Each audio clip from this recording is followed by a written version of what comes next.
You cannot build a healthy relationship with someone who consistently refuses accountability. Someone who sees accountability as you calling them out, or nagging, or just someone who does not really want to be accountable. Because accountability is the foundation of trust. So you can't.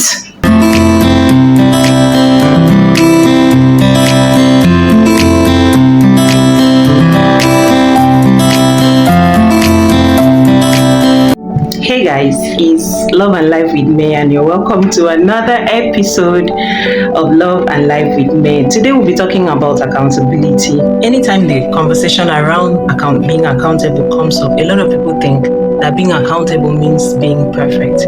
Accountability is not perfection.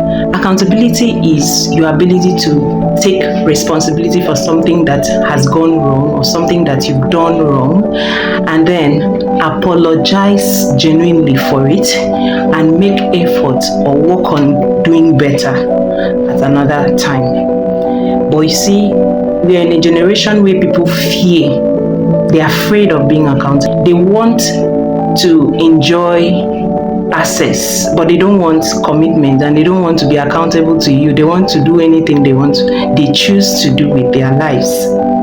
But when it comes to marriage or relationship, you cannot but be accountable to your partner. And without accountability in a marriage, I don't know what two of you are doing. When people refuse to be accountable, that relationship will suffer. Because someone who doesn't want to be accountable to you will always blame every other person except themselves. They really apologize. They really see that what they are doing is wrong. And when you call them out, they blame you for even speaking up.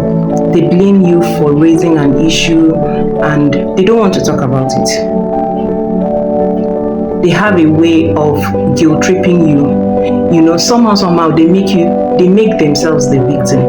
We're in a generation where people blame every other person. They blame their parents, they blame their family members, they blame their pastors for their misfortunes, they blame every other person, they blame their partners except themselves.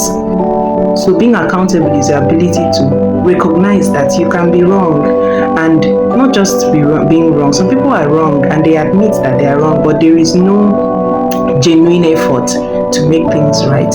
A true apology has three parts: the part where you admit that you are wrong, the part where you apologize, not try to push the blame, and the part where you promise or make a decision, an actual decision or choice to do better.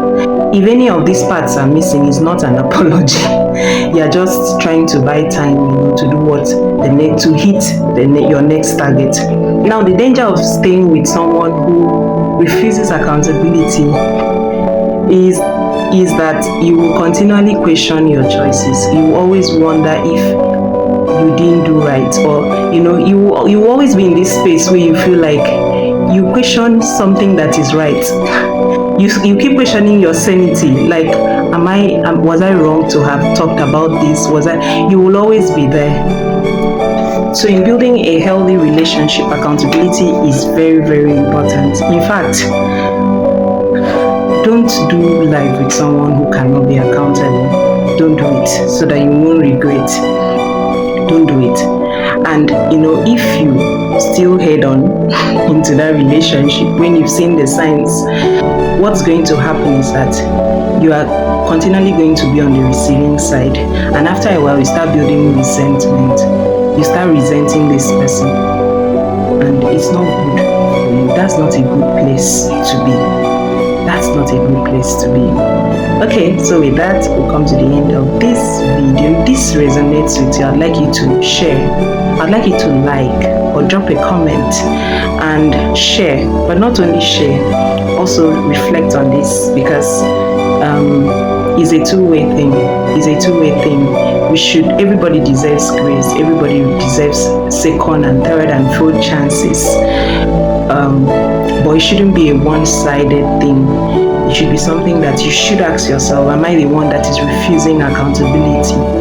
It may not be your partner. It may be you that finds it difficult to see that you are wrong, or finds it difficult to say, I'm sorry for this thing that happened, I'm willing to make amends.